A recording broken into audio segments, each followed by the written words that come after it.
¿Aquí no? Sí.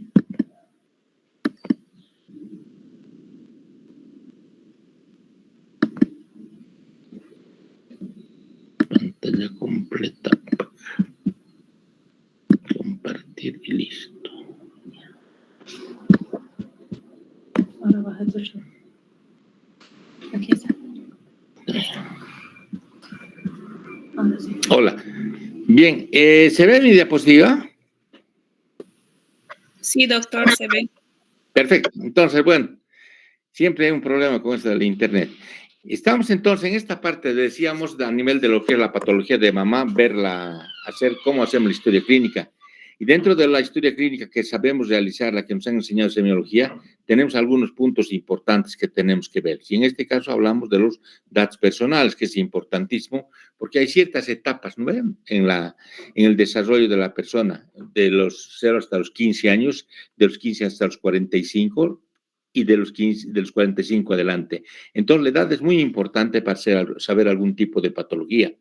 Y dentro de la anamnesis tenemos que de igual manera referirnos a algunas dolencias que pueda tener la paciente a nivel de lo que es la glándula mamaria. Y en eso hablamos del dolor, la mastalgia, ¿no? ¿Qué molestias presenta? La secreción que sale a través del pezón. Esta secreción que sale a través del pezón es fuera de la lactancia. En la etapa de la lactancia tenemos el calostro, que es lo que primero sale, y posteriormente la leche en la etapa de la lactancia. Pero en la etapa de que no está embarazada, entonces hay unas secreciones a nivel del pezón, que es patológico, y eso es frecuente.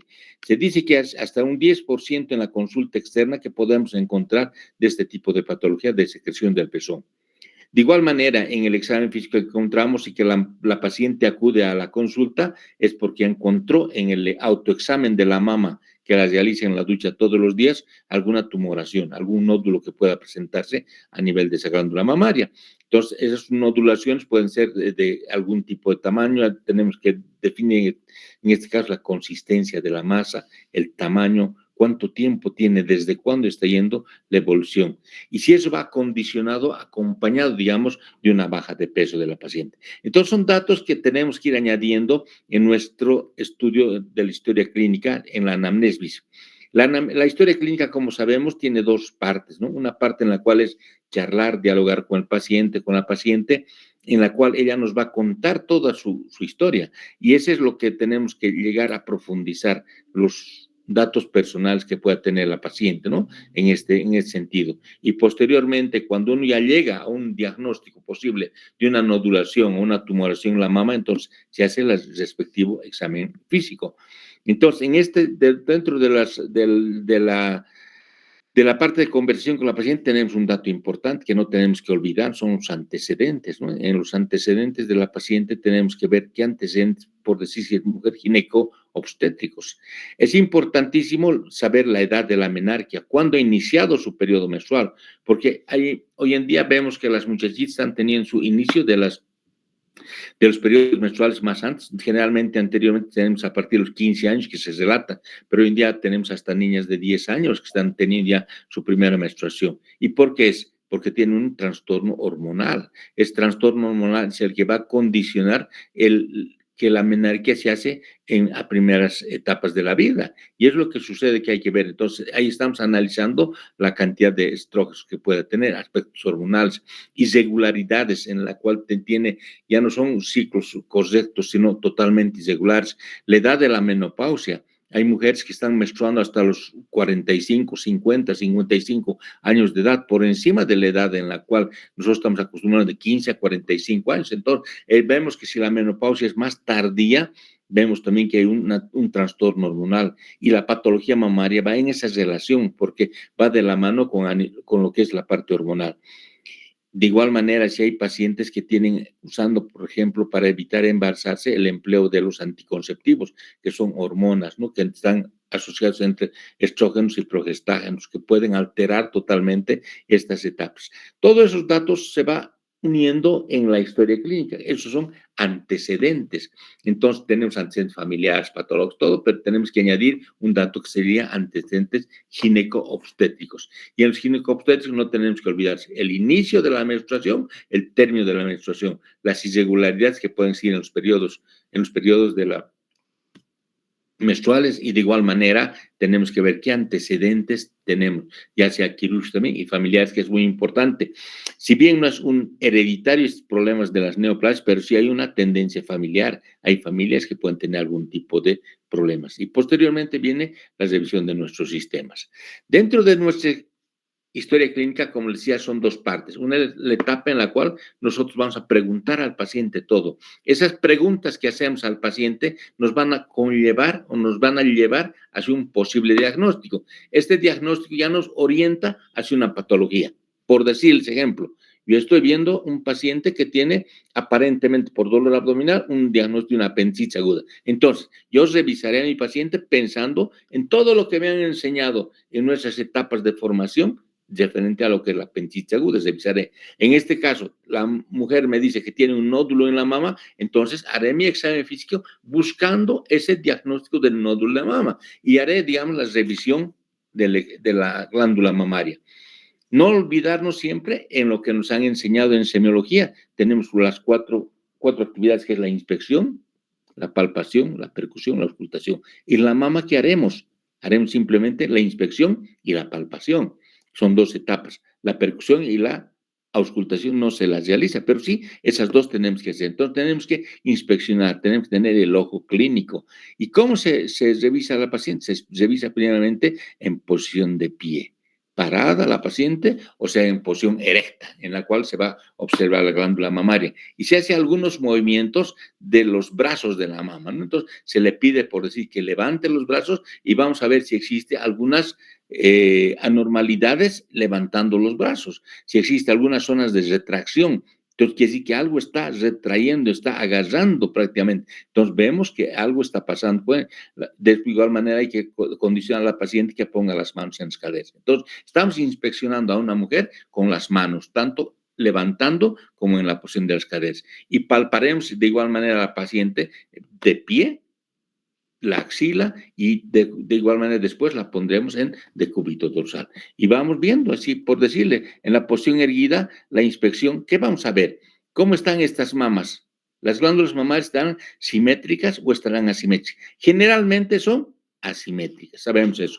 O sea, no son totalmente, pero veremos si hay esa asimetría bastante grosera que podemos llamar. Entonces podemos ver, de igual manera, si existe abombamientos en algún otro lado de la glándula mamaria o hay alguna retracción cutánea, retracciones a nivel del pezón, observaremos el pezón que está pasando o alguna ulceración, úlceras que puedan existir a nivel de la glándula mamaria. Entonces estamos haciendo una inspección, estamos inspeccionando sin hacer la palpación. Posteriormente haremos es levantar los brazos, ¿ve? Levantamos los brazos y vamos a observar cómo quedan estas glándulas mamarias en la inspección. Están levantadas las mamas. De igual manera, si existen cambios a nivel de esta mitad inferior. Vemos aquí una línea que trazamos por el pezón, por debajo del pezón, y vamos a ver si en esta parte inferior existe algún tipo de distracción o alguna anormalidad a nivel de la glándula mamaria. De igual manera, vean ustedes, en esta paciente está con posiciones con los brazos caídos, aquí están sus brazos, y la glándula mamaria aparentemente no tiene nada, pero se le pide que levante los brazos y observe. Existe una zona de retracción, algo está prácticamente sujetando a este segmento donde cuando se levanta las mamas, está retrayendo a nivel de la parte de la glándula mamaria y vemos que existe una retracción. Entonces, todas esas cosas tenemos que ir observando en la exploración física del paciente. Le haremos pediremos a la paciente que está erguida de pie, que ponga las manos en la cadera y que haga tensión, ¿no? Entonces, esta tensión va a condicionar una contracción de los músculos, de los pectorales, que va de igual manera a mostrar si existe algún tipo de retracción. Como segundo tiempo, haremos que la paciente ahora suba a la camilla y podamos revisarla, ¿no? Es como cuando hacemos una revisión, por decirles a una paciente o a un paciente de pie, quiero ver una hernia. De pie, pues reviso primeramente para ver si existe alguna protrusión de una masa por algún anillo herniario. Entonces, de pie. Y en este caso, a la mama, la glándula mamaria, de igual manera, con las manos en las posiciones que hemos indicado. Y en los pacientes, cuando ya se recuesta, entonces existen varias técnicas, entonces, de la palpación mamaria. Una de ellas en forma radial, como la radial dice su nombre, como las radios de la bicicleta, ¿no? Entonces, podemos nosotros hacer en forma radial del centro hacia la periferia, del centro a la periferia, haciendo un rastrillaje de todo lo que es la glándula mamaria. De igual manera se puede hacer como unas franjas verticales a nivel podemos empezar en la parte central, a nivel del esternón y vamos subiendo en franjas verticales, van bajando, revisando todo y en el transcurso de lo que estamos haciendo la revisión, si encontramos alguna nodulación o algún tipo de anormalidad. De igual manera podemos hacer en forma circular, del centro vamos partiendo, va partiendo hasta llegar a la parte externa. No olvidamos siempre que tenemos que revisar la axila, ¿no? Es una cosa importante. Entonces, con la paciente en decúbito total se le pide que levante la mama y se empieza a revisar desde la clavícula todo lo que es la línea axilar, la axila. De igual manera, la axila se debe revisar a nivel de lo que es la parte de palpar a la paciente cuando está de pie. Entonces, vamos a palpar generalmente cuando los brazos están caídos en la parte superior, la parte del tercio de la parte superior de la glándula mamaria, el área supraclavicular, por encima de la clavícula, por debajo de la clavícula, y buscar algunas adenopatías, tanto a nivel del cuello o a nivel de la axila. Toda esta parte se tiene que palpar a nivel de lo que es la posición erguida. De igual manera, la axila es importante, con la mano contralateral siempre se puede palpar. Quiero palpar la axila derecha con la mano izquierda, voy a lograr palpar. Entonces, llegar a hacer esa palpación. Una palpación tiene que ser bastante, digamos, fina en el sentido, pero debemos comprimir para tratar de buscar si no existe algún tipo de nodulación y preguntarle siempre a la paciente si tiene alguna sensación de dolor o algún tipo de anormalidad. Esa exploración física nos va a llevar ¿a qué? A que tengamos algunas anomalías sospechosas. Estamos sospechando. Aquí tenemos, por decir en esta imagen, una mama que tiene más coloración roja. Entonces estamos viendo como si fuera una piel de naranja. En la inspección estamos observando. Y si vamos a palpar, vamos a buscar si tiene algún tipo de nodulaciones que podrían ser o algunas ulceraciones. Estamos observando. Referente a esa detección de algunas alteraciones a nivel de la glándula mamaria, podemos observar que se dice que la detección de esas nodulaciones, de esos problemas tumorales, hay una autodetección. Y vean el porcentaje es altísimo, es un 70%, más que en el consultorio médico. En el consultorio médico no llega ni a un 10% a veces encontrar, porque la autodetección es la mujer es la que encuentra. El problema es el siguiente, es que la mujer detecta y no va al médico, por muchos factores que los conocemos. Entonces, ese es el problema, que debería asistir inmediatamente, ¿no? Apenas está apareciendo algo, pero dice, me pareció hace 6 meses, hace un año, una masita chiquitita era, pero ha ido creciendo, entonces, ese es el problema. ¿Y cómo se debe hacer la autodetección? ¿Qué podemos pensar? En la etapa fértil, cuando está la mujer en etapa fértil, generalmente son benignas, pero en la etapa de la menopausia, cuando ya ha pasado sus 45 años, 50 años, que ya no tienen sus periodos menstruales, generalmente van a ser nodulaciones que pueden tener un carácter benigno, entonces, o maligno. En ese sentido, tenemos que orientarnos, y esa autodetección llega casi a un 70% por la misma paciente. Y la otra parte es que cuando va a la consulta, el médico debería revisar la glándula mamaria, ¿no? Pero a veces pasamos por alto y no hacemos la revisión de la glándula mamaria. Ese es lo que sucede normalmente. Solo vamos a revisar la glándula mamaria y cuando la mujer viene y dice, tengo alguna cosita, revíseme entonces, o tiene alguna secreción a través del pezón. ¿Cómo confirmamos? Inmediatamente pediremos los estudios, que no nos vamos a olvidar. Uno es ecografía mamaria y otro es mamografía. ¿Cuándo pedir? Vemos. Entonces, hay métodos de diagnóstico en este sentido que nos van a ayudar a esa historia clínica que tenemos, que nos va a llegar entre un 80-85% de la historia clínica bien elaborada. Nos falta ese 15%, ese 20% que lo podemos realizar con los métodos de diagnóstico complementario. Eso nos va a ayudar a tener un diagnóstico.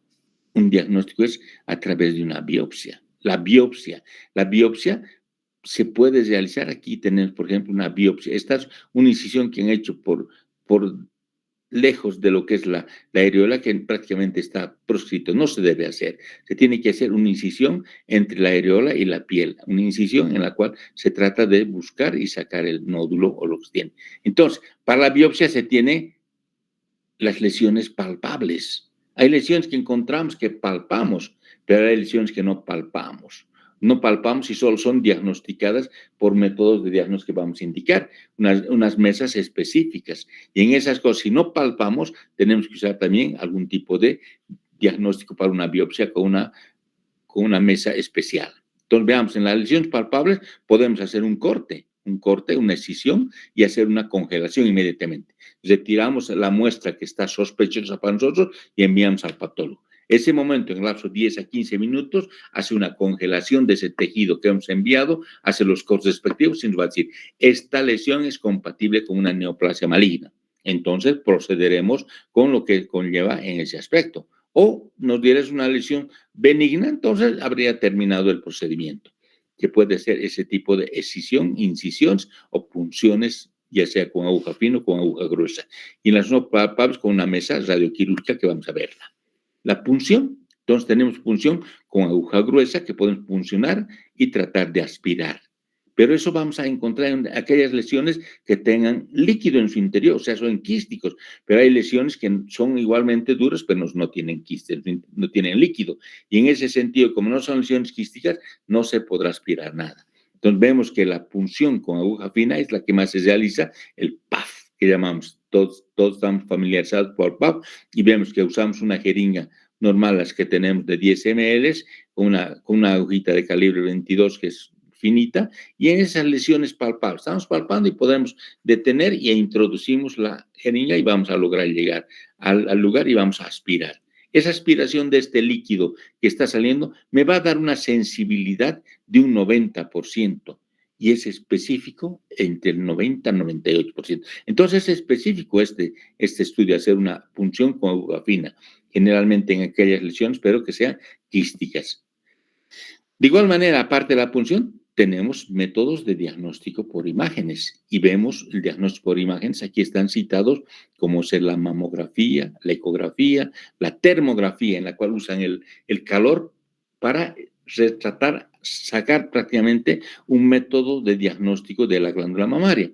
La tomografía, como sabemos, las imágenes por resonancia y la por emisión de positrones. Entonces, son métodos de diagnóstico que hoy en día están más sofisticados para llegar a un diagnóstico temprano. Un diagnóstico temprano. Si hacemos un diagnóstico temprano, ¿qué buscamos en la mujer? Curarla del problema que tenía. Nunca más se retira el problema y ya queda solucionado y va a vivir toda su vida. Pero en cambio, estamos encontrando generalmente pacientes ya en estadios avanzados donde vamos a proponer solamente aumentar o mejorar la sobrevida de los pacientes. Entonces vamos viendo qué es la mamografía. La mamografía, su nombre dice radiografía de la mama bajo un mamógrafo, ¿no? Entonces la mamografía se pide a las pacientes mayores de los 40 años. O sea, se ve mamografía en menores de 40 años. Cuando no tienen 40 años, o sea, menores de 40 años, dense cuenta, es poca utilidad clínica. Entonces, no podré pedir a una paciente que tiene menos de 40 años, poca utilidad clínica, porque el tejido mamario es denso con estrógenos y epitelio. Hay poca grasa para un contraste específico y los ligamentos que van a dar la tonicidad, la verticalidad de la glándula mamaria, están verticales y no van a lograr ver en ese sentido bien. Por estas razones se dice que la mamografía, y está establecido, debe pedirse a pacientes mayores de 40 años. Las menores de 40 años se pide ecografía y vayamos bien. Entonces, en esa mamografía, en esta radiografía de la mama, ¿qué se busca? Se busca normalidad de densidades.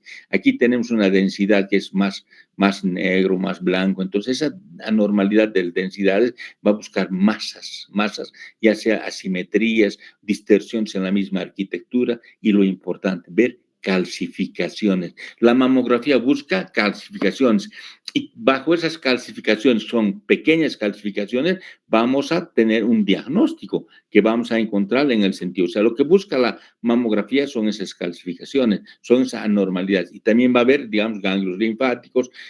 Y en lo que va al final de la mamografía, dice siempre una cápite que pone en todos los centros de mamografía, dice el 10% de los casos no son detectados mediante esta técnica. Entonces, dense cuenta, siempre de lavarse las manos en este aspecto, o sea, tratar de no ser específicos de que ese 10% puede estar incluido que hayan tenido un poco de error. La mamografía se realiza con este mamógrafo en la cual hay una compresión de paletas de la glándula mamaria en los dos sentidos, antero, posterior y caudal. Entonces están comprimiendo. Dicen las mujeres que han realizado esto que les condiciona bastante dolor, porque si no condicionan una compresión bastante importante, no se puede ver.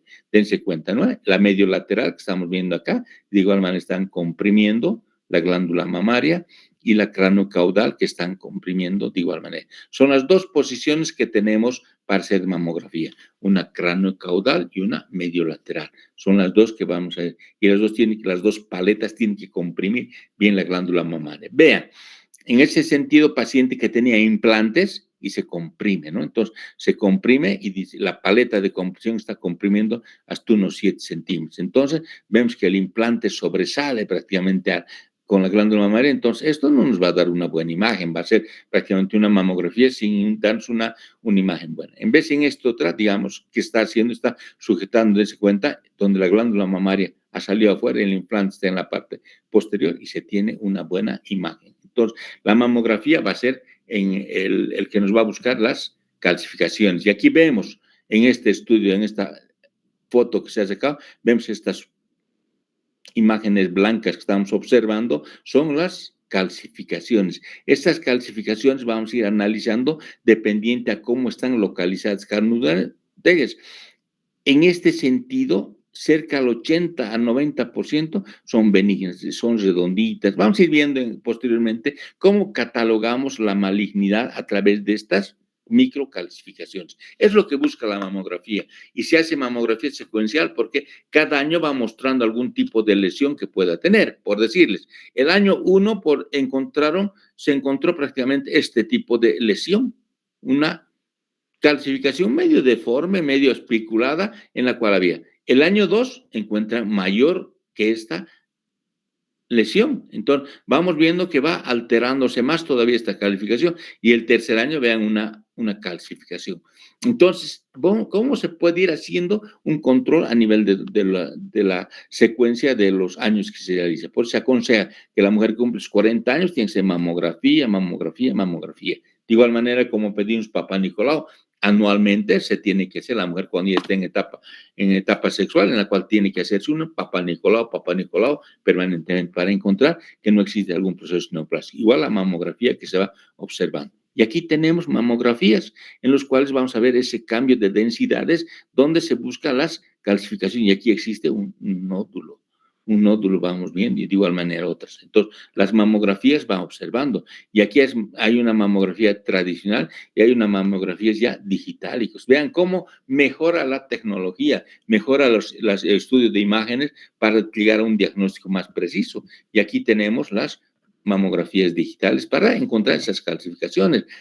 De igual manera, la resonancia magnética nuclear es la que está en boga, digamos, generalmente usaban este sentido para evaluar el estudio de los implantes. ¿Cómo están los implantes? Porque el implante anteriormente se colocaba por un determinado tiempo, 10 años, así, y al cabo de ese tiempo se tenía que hacer un recambio. Hoy en día los implantes han mejorado, donde prácticamente se ponen y se olvidan prácticamente, ¿no? Salvo que quisiera hacer algún tipo de remodelación la persona, entonces puede ver que de cambiarlo algo por ahí. Pero si nosotros queremos evaluar más que todo la calidad, cómo está el implante, se puede hacer a través de una resonancia magnética. La ecografía define masas quísticas, donde el líquido, ¿no?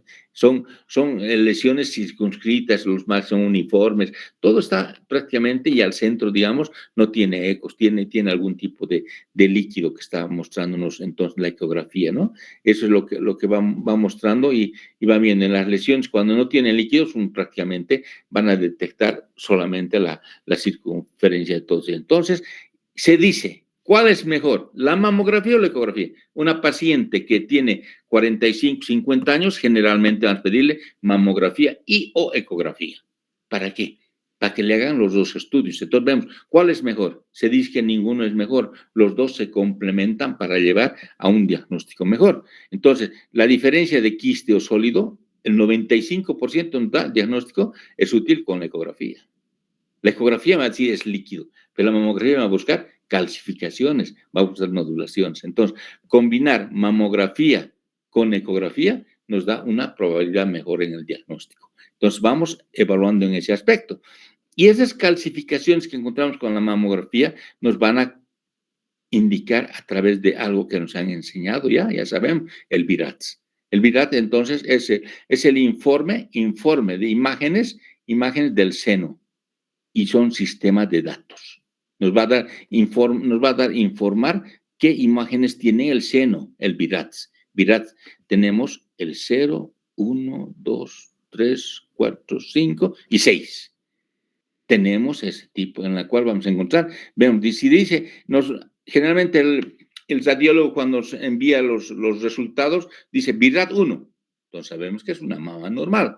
Si dice VIRAT 0, no ha tenido una buena compresión de las paletas y es el estudio insuficiente, está malo, hay que repetir, VIRAT 0. VIRAT 1, mama normal. VIRAT 2, esta paciente tiene patología benigna. Son calcificaciones redonditas que no tienen ningún tipo de alteración.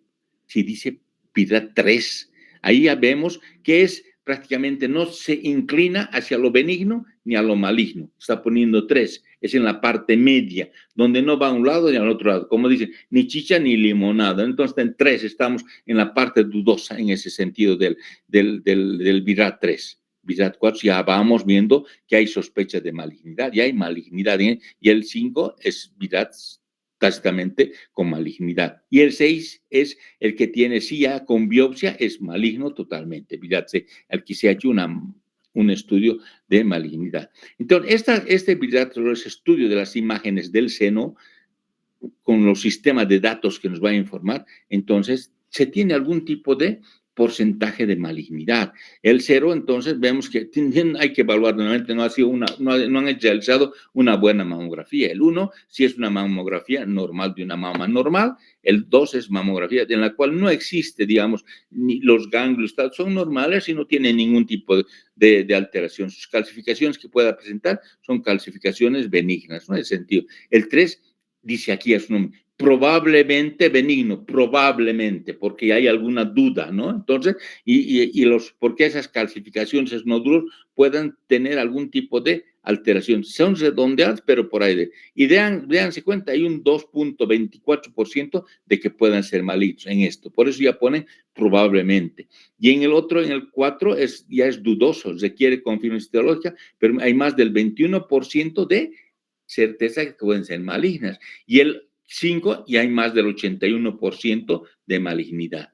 Entonces van a requerir biopsia. Y el que es biopsiado, catalogan como el VIRAT 6. Vean este sistema de datos. Entonces, los sistemas de datos y las imágenes que van mostrando la mamografía. Son calcificaciones que nos van mostrando. Aquí las tipo 1, por ejemplo, estas calcificaciones, ven, son como si fueran semilunas y redondeaditas. No tienen algún tipo de alteración. Van a definir, son más grandes. Las 2 de igual manera son redondas, no tiene alguna alteración, es totalmente benigna. La 3, en la cual hay cierto tipo de benignidad, son deformes y son totalmente asincrónicas, son diferentes formas, en la cual son pequeñas y van siendo. Y el 4 ya están formadas, están prácticamente conglomeradas con algunas deformidades y el 5 es el que están prácticamente pegadas varias calcificaciones, haciendo una especie de que tuviera una continuidad en cada una de ellas. Entonces, vamos viendo, estas son las imágenes de los sistemas, las imágenes que se reporta a nivel de las mamografías. Y gracias a estas imágenes que se tienen que dar grabadas en nuestro cerebro, entonces vamos viendo y analizando las mamografías y decimos, esta me parece que fuera venir redondita totalmente, pero esta otra, miren, son totalmente deformes, no son redondas, son deformes, pero no son pegadas, son separadas, pero están deformes, son pequeñas, son calcificaciones.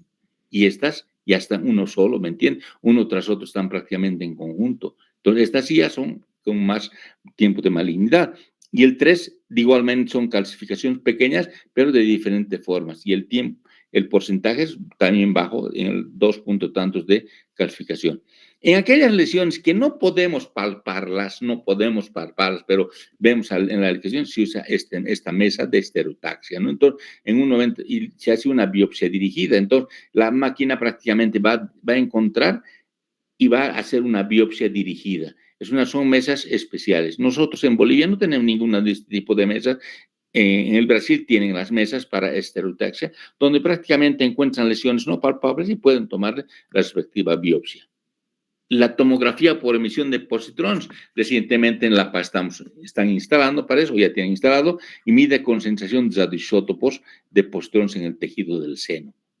El tumor va a utilizar una sustancia de glucosado donde prácticamente los tumores van a entrar con el flujo sanguíneo y van a detectar los tumores. Es similar a lo que vean a ver, está colocando una solución de glucosado y va distribuyéndose en todo el cuerpo y va analizando, va haciendo una tomografía por positrones, en la cual cuando se sacan las imágenes, entonces define dónde tienen algún tipo de lesión. Y eso se usa para la glándula mamaria. Entonces, es otro tipo de tomografía que podemos encontrar en ese sentido, la tomografía. De igual manera, en esta tomografía es a través de la glucosa al 5%. También podemos hacerles estudios de galactografía. ¿Qué quiere decir galactografía? Entonces, la paciente tiene algún tipo de lesión que han encontrado por ecografía en una glándula mamaria y tiene una salida de una secreción a través del pezón.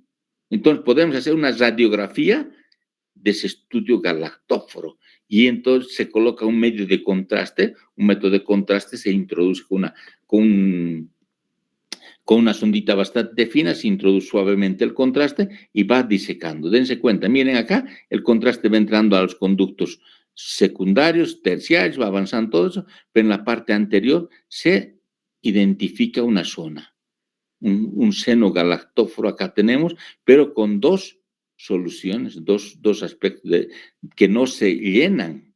O sea, son dentro de la cavidad hay dos zonas que no logran cubrirse. Entonces, al no cubrirse, entonces vemos que aquí tiene unos nódulos sésiles ya dentro de este conducto, de este seno galactóforo en el cual se ha introducido el medio de contraste por el pezón. Vino a consulta porque indica y dice, tengo una secreción por el pezón. Esa secreción por el pezón, ¿de qué caracteriza? Y indica de qué caracteriza. Entonces, el médico pide una galactografía, o sea, hacer una radiografía de ese conducto galactóforo y él va a colocar, va a cateterizar en el pezón con una sondita muy fina y va a introducir el contraste lentamente. El contraste ingresa al seno e identifica esas zonas. Entonces, se encuentran, son papilomas que están en ese seno mismo. Y vamos viendo que avanza hacia los conductos secundarios y terciarios.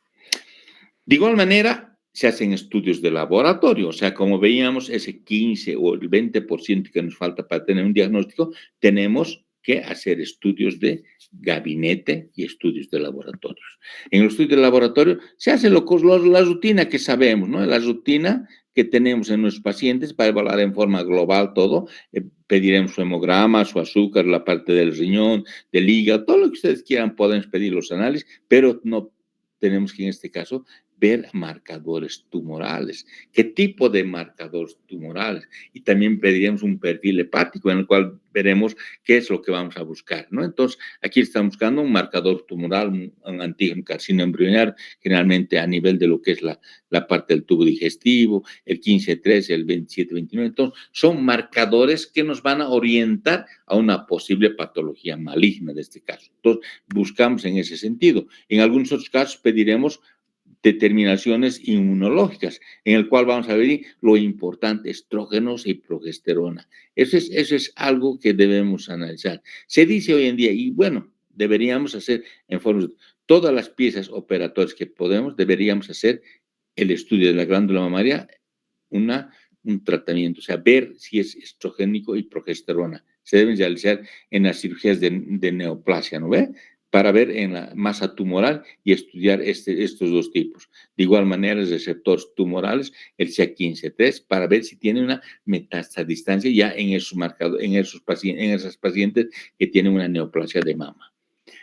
A nivel genético también hoy en día se habla, no solo se habla de la parte de marcador tumoral o la parte hormonal, sino la parte genética. Y vemos hoy en día cada día va preconizando más lo genético y vamos avanzando.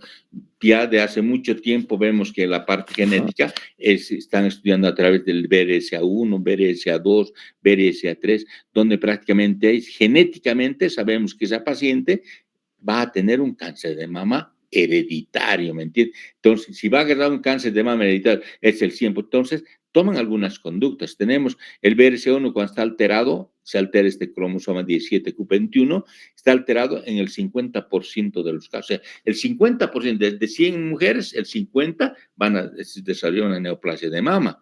De igual manera, los varones pueden transmitir este gen. Y es así lo que se va estudiando tanto a varones como a mujeres. Hoy en día genéticamente hacemos estudios y encontramos neoplasia a nivel de los ovarios, del útero, a nivel de la próstata, también de la mama. Y tenemos alguna actriz, por ejemplo, que ha encontrado que con este BRCA que tiene un porcentaje elevadísimo, que va a ser un cáncer de mama, y se ha hecho retirar 2 glándulas mamarias sin tener ninguna neoplasia, y se ha hecho colocar prótesis, ¿no? O sea, una cantante que tenemos que en el comer varias personas. Entonces, genéticamente se puede encontrar, entonces tenemos los estudios que se pueden aislar en ese sentido, y se les cataloga el BRCA1, el BRCA2, el BRCA3. De igual manera, en el aspecto genético se busca las mutaciones genéticas, cómo va cambiando a través de la biología tumoral. Y en ese sentido vamos viendo fosfoproteínas nucleares. Tenemos las enfermedades, simplemente para citarlas nomás, ¿no? La Frauman y la enfermedad Cowden son enfermedades autosómicas dominantes que tienen ese tipo de problema. Esta, por ejemplo, son problemas a nivel de ambas mamas que va a dar. Entonces, genéticamente podemos también llegar a tener algún tipo de diagnóstico. Cuando hay sospecha, entonces se hace todos esos estudios. Anteriormente estábamos limitados, pero hoy en día hablamos hasta en la parte genética. De igual manera, deberemos pedir siempre, ya en control situado al paciente, una patología, una placa de tórax, una gammagrafía ósea, porque puede avanzar las lesiones a nivel de los huesos, ver la gammagrafía, una tomografía. Entonces, se hace la estadiación prácticamente de todo lo que estamos pensando antes de tomar una conducta. ¿Y esto a qué nos va a llevar? A estudios de extensión. ¿Dónde está? Si el problema está extendido el problema, aparte de lo que es lo común que se hace en tumores, ya sean pequeños de 1 o de 2, se avanzará con patología de lo que puede ser una valoración a nivel de un perfil hepático, una placa de tórax y las pruebas orientadas a la clínica. Cuando son tumores mucho más grandes en el sentido de T3 y T4 o patología más avanzada, pediremos entonces lo que habíamos indicado, sería una ecografía a nivel de lo que es el hígado, si no tiene algún tipo de dimensión, a nivel del hueso una gammagrafía. Y es así esos estudios de extensión que se puedan realizar. ¿Todo para qué? Para tener un diagnóstico. Ese diagnóstico, siempre el que nos va a dar el diagnóstico en todo es la biopsia. No hay otro, ¿no? El estudio histopatológico nos va a dar el diagnóstico. Vamos a enviar nosotros la pieza operatoria y el patólogo, como habíamos hablado histológicamente, va a poder ver la parte epitelial y la parte estrogénica, de la parte fibrosa. Y va a poder identificar a qué corresponde. Entonces, se puede hacer biopsias, ya como hemos dicho, excisional, incisional o por punción se puede hacer para un diagnóstico histopatológico, pero si hacemos una biopsia, puede ser por radioquirúrgica en la mesa que es de estereotaxia, que se puede tomar una biopsia radioquirúrgica o una biopsia por excisión, en la cual se hace un corte y se retira la pieza operatoria. Ecográficamente hoy en día, por ejemplo, un ecografista agarra y pone un marcador. Aquí vemos en esta diapositiva que muestra, por ejemplo, tiene una señalización que deja prácticamente a nivel de la zona comprometida, donde es como si fuera para pescar, un anzuelito de pescar con una puntita donde introduce y lo deja ahí. No se va a mover. Entonces, en el acto operatorio entramos y sacamos solamente esa zona que ha sido marcada, radiomarcada o radiomarcada por ecografía. Se puede marcar por ecografía y se corta y se deja ahí prácticamente la señal. Y nosotros en el acto operatorio sacamos esa zona y enviamos toda esa zona al patólogo para que el patólogo tampoco se pueda perder, porque son zonas a veces bastante pequeñas. Y así se va llegando al diagnóstico. El diagnóstico va a ser siempre por una biopsia. Entonces, de los tipos que vamos a encontrar, solo son dos. Solo son el carcinoma, puede ser in situ, es lo que quisiéramos encontrar, o el invasor. El in situ quiere decir que estamos en el lugar mismo. Se encuentran en un porcentaje entre 15 a un 30%, o sea, es bajo el porcentaje. Esto debería ser alto para buscar para buscar cura de la patología, pero estamos encontrando con parte invasora entre un 70 a 85%. Es bastante elevado, digamos, elevado la cantidad de invasor, entonces, de un 70 a 85%.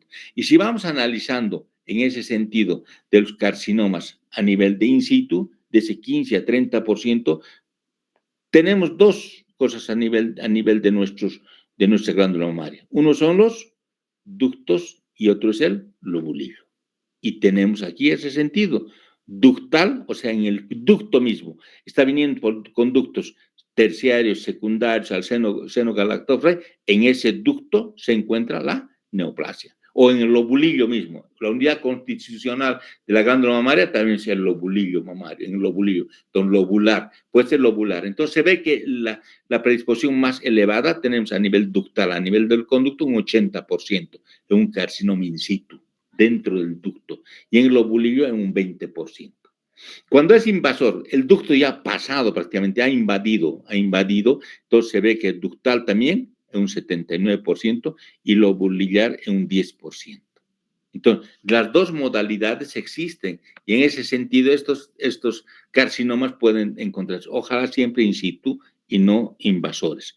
La variedad del lobulillo, de ese 10%, podemos encontrar formas como túbulos, la tubular, formas como tejido, como tuviera un tejido coloidal, un tejido en ese tipo, coloide se llama, un tejido medular, como el de la glándula tiroides que han pasado recientemente, o el papilar. Entonces, son modalidades y los porcentajes están indicando cuánto de porcentaje podemos encontrar en ese 10% del lobular, del tejido lobular. Entonces, esos son los tipos histológicos que podemos encontrar. Dentro del desarrollo de la glándula mamaria, vemos que tiene algunas anomalías en el desarrollo. Y esas anomalías de la glándula mamaria, tenemos anomalías del desarrollo en la mama y del pezón. O sea, podemos encontrar lesiones a nivel de la mama y del pezón. En algunos casos no hay mama, es sin mamas. Entonces se llama agenesia de la mama, no hay mama, ¿no ve? O una mama más pequeñita, a veces hay una mama normal y otra mama pequeñita. Hipoplasia, hipo quiere decir menor, ¿no? Entonces, o polimastia. Nos habíamos hablado en la primera clase en la cual había una línea de la leche que parte de la axila hasta el pubis, y en esa línea que está descendiendo puede haber varias glándulas mamarias, entonces dice polimastia. Generalmente encontramos a nivel de la axila. A veces cuando una paciente acude a la consulta y dice tengo una masa a nivel de la axila, primera cosa que podemos pensar que puede tener una polimastia, una glándula mamaria accesoria a nivel de lo que es la axila. Entonces tenemos que revisarla, ¿no? Entonces, macrosomastia, que puede tener una grande mama, ¿no ve? O anisomastia, totalmente las mamas irregulares. De igual manera, como existen alteraciones de la mama, alteraciones a nivel de lo que es el pezón. Y en el pezón encontramos atelia sin el pezón. Simplemente la zona de la areola, pero sin el pezón, atelia. O sea, politelio, a veces tienen varios pezones en diferentes grados de la línea de la leche y tienen varios pezón, entonces varios pezones. Hay pacientes que tienen muchos pezones, pero no pueden tener mama, o tienen mama y pezón de igual manera. Entonces, hipotelia, tiene un pezoncito bien pequeñitos, o tiene un pezón más grande, macrotelia, y los pezones que son irregulares a ambos lados. Entonces, existen alteraciones, anomalías en el desarrollo que podemos observar y encontrarlas y describirlas en nuestra historia clínica. Aquí tenemos algunas diapositivas en la cual vemos aquí, pues, no existe glándula mamaria, ¿no? Entonces, aquí es una amastia, vean, aquí tampoco hay otra que no tiene glándula mamaria completa, simplemente está acá. ¿Cómo trataremos esto? En ese sentido, bueno, el cirujano plástico tendrá que colocar un implante para tratar de solucionar, equilibrar en ese sentido, porque si no queda un poco, digamos, no conforme la mujer, y hay que tratar de solucionar en ese aspecto. Veremos eso, cómo se puede hacer. Son displasias que puedan encontrarse a nivel de lo que es glándula mamaria, o en algunos casos hay alteraciones, como en este caso, en la primera diapositiva, no solo es la glándula mamaria, sino hay alteraciones a nivel de lo que es el tórax. En tórax, entonces va acompañado de alteración del tórax, o sea, el tórax está deformado, está prácticamente hundido. Entonces, hay tórax de diferente, o hay algunos que están en quilla bastante grandes y en la cual no van acompañados con un aumento de la glándula mamaria o un descenso. De igual manera, entonces, en este bebé que no tiene glándulas mamarias. Aquí prácticamente tiene pezones, pero no tiene glándulas mamarias. Hay este otro que no tiene glándulas mamarias. En otra cosa, tiene algunos que son más pequeños. Es una glándula normal y la otra más pequeña. Entonces, son glándulas que puedan ser hipomastias, ¿no? Son alteraciones, pero estas son alteraciones genéticas. Entonces, o han tenido algún tipo de traumatismo, o son desnutridas, o han recibido mucha radiación, o alteraciones a nivel de la niñez, de la pubertad, en alguna cosa, que han lesionado alguna glándula mamaria, o las dos son pequeñas, ¿no? Entonces, hay alguna falla a nivel del hormonal. Acá no hay también el pezón, entonces, ausencia del pezón, entonces son atelias, pues que habíamos llamado. Entonces, ¿qué hace? ¿Cuál sería el tratamiento? Que el cirujano plástico reconstruya, ¿no ve? Hoy en día los que hacen tatuajes, por ejemplo, le tatúan perfectamente un pezón, prácticamente estéticamente quedan bien. Hemos visto algunas personas que no tenían el pezón, se han hecho tatuar prácticamente la zona de la areola y el pezón y quedan bien, o sea, en ese sentido, pero son prácticamente artistas los que van haciendo. En otros, en el cual se ha invaginado el pezón. Hay algunas mamas que están normales con el pezón, pero la otra está más invaginada. Puede ser por trauma del niño cuando estaba succionando, que ha condicionado alguna lesión, o tendrá, digamos, algún tipo de infección o alguna mala higiene que ha condicionado que se retraiga ese pezón. Entonces, pezones invaginados podemos encontrar que están entrando. O existen mamas, como decíamos, aberrantes, que pueden más de una mama y que tienen que ser vistas, evaluadas, porque esas mamas aberrantes pueden llegar hacia la malignidad. ¿Cuál es el tratamiento? Excedir, sacar prácticamente la glándula mamaria. Y aquí tenemos en esta diapositiva polimasia. Entonces, la línea de la leche desde la axila va bajando todo ese lugar donde podría tener varios lugares donde glándulas mamarias o inclusive con los mismos pezones, ¿no? Entonces tenemos de igual manera asimetría de mamas, una mama normal y la otra mama pequeñita. Entonces, de igual manera, con los corsés van solucionando de alguna forma la mujer, o si no, se puede colocar un implante y se puede solucionar. Pero eso es normalmente que vamos viendo. Por eso decíamos que las glándulas mamarias van entre 50 gramos hasta 500 gramos. Hay mamas grandes, pequeñas, y con la cirugía estética ya se ha cambiado todo este tipo de patología.